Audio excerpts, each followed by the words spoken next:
Long ago, in a land of great lakes, there lived a maiden named Leelanau. She lived where hills of sand drifted between water and sky, not far from a dark and mysterious forest.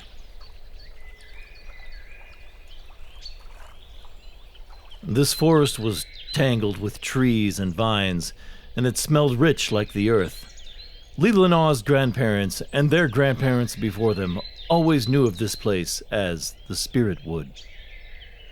Although it was beautiful, most people were afraid to enter the Spirit Wood because of the Pukwudgies who lived there. The Pukwudgies were tiny fairies of the forest, and known to play friendly but mischievous tricks on people. These fairies were rarely seen by others because they could vanish behind trees whenever they wanted to. Still, everyone knew they were real because the sound of their laughter would float through the air like bells being tossed in the wind. And then, always as fast as it came, it would be gone. During the day, the fairies snatched whitefish from drying racks and stole berries from woven baskets. They took feathers from the headbands of sleeping men and hid canoe paddles high up in the trees. At night, when the village was asleep, they skipped through the Spirit Wood and went to the great lake. Here, as the moon cast silver shine upon the shore, the fairies rode upon the backs of bears and danced merrily upon the sand. When they were satisfied with their fun, they crept back into the Spirit Wood to sleep in the antlers of resting deer.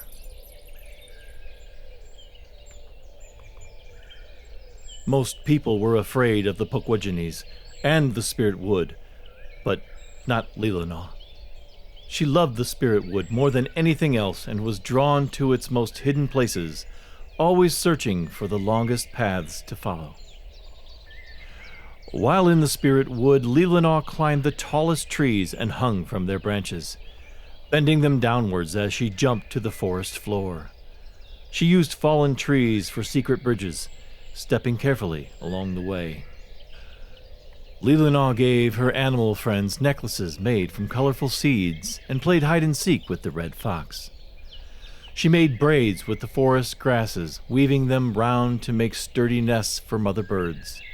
Sometimes she would make herself a soft bed out of the leaves and ferns and lay down to rest.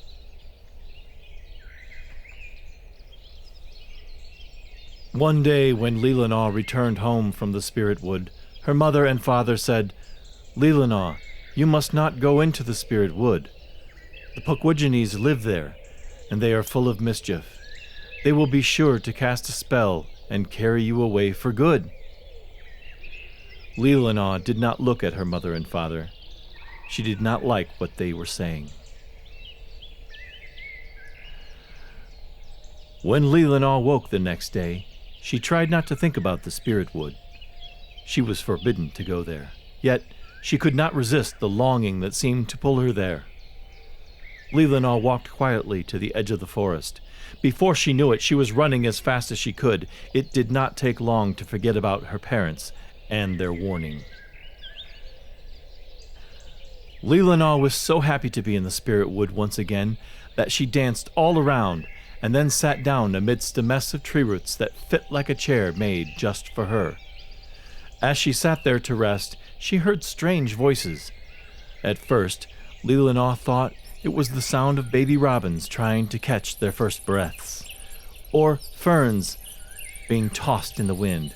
As she listened, leaves began to rustle, and tree branches started to shake.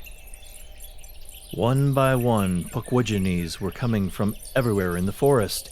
They came from beneath the roots of trees. They came from inside flowers. They came from tiny forest paths and climbed out of robins' nests, saying, "We dance upon the forest paths. We sing beneath the trees. Our sweet and gentle laughter floats like bells upon the breeze. Why don't you stay a little while before it's much too late? Today you are a tender child, and time will never wait." Leelanau joined hands with the fairy people and romped through the forest all day. They fed raspberries to black bears and played games with a jumping mouse. They were having such a wonderful time that Leelanau almost forgot to go home.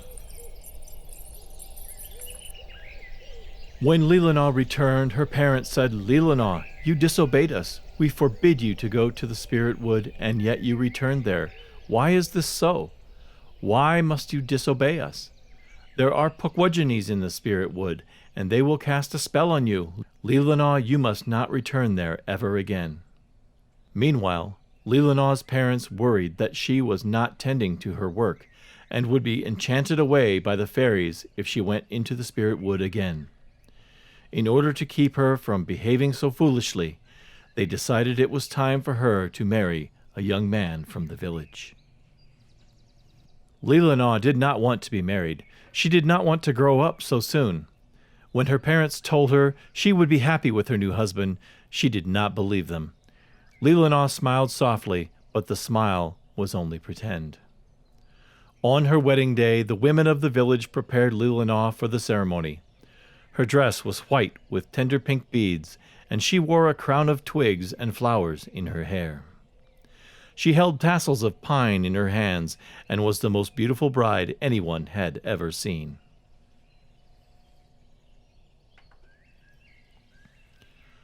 Moments before the wedding, Leelanau went to her father and pleaded, "Oh, dear father, please, before I am married, may I walk through the spirit wood one last time?" Leelanau's father did not think this was a good idea, but Leelanau drew her chin downward and looked sweet, and he could not resist his lovely daughter. When no one was looking, Leelanau vanished into the spirit wood. As she skipped along, her heart felt lighter. When she reached the center of the forest, the Pukwudginis were there, and they said, "Come, dance upon the forest paths. Come, sing among the trees. Come, let your gentle laughter float like bells upon the breeze.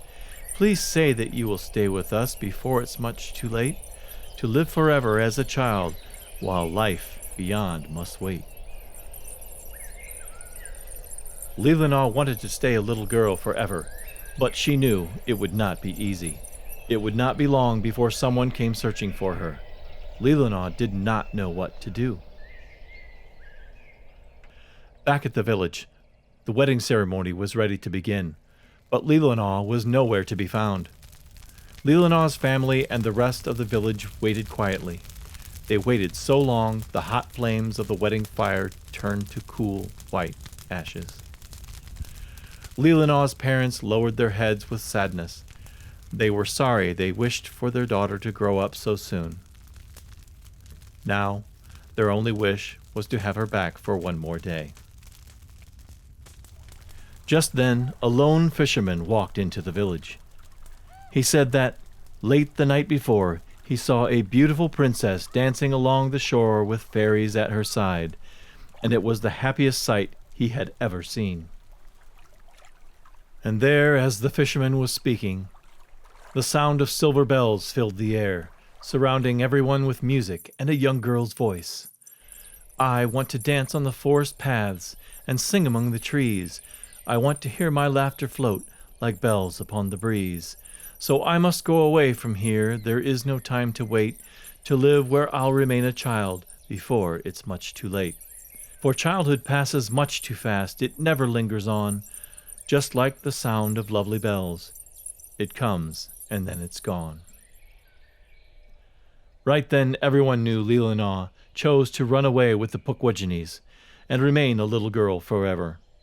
They understood that childhood was like the laughter of fairies, filling your heart with the sound of a million bells, and that as fast as it comes, it's gone.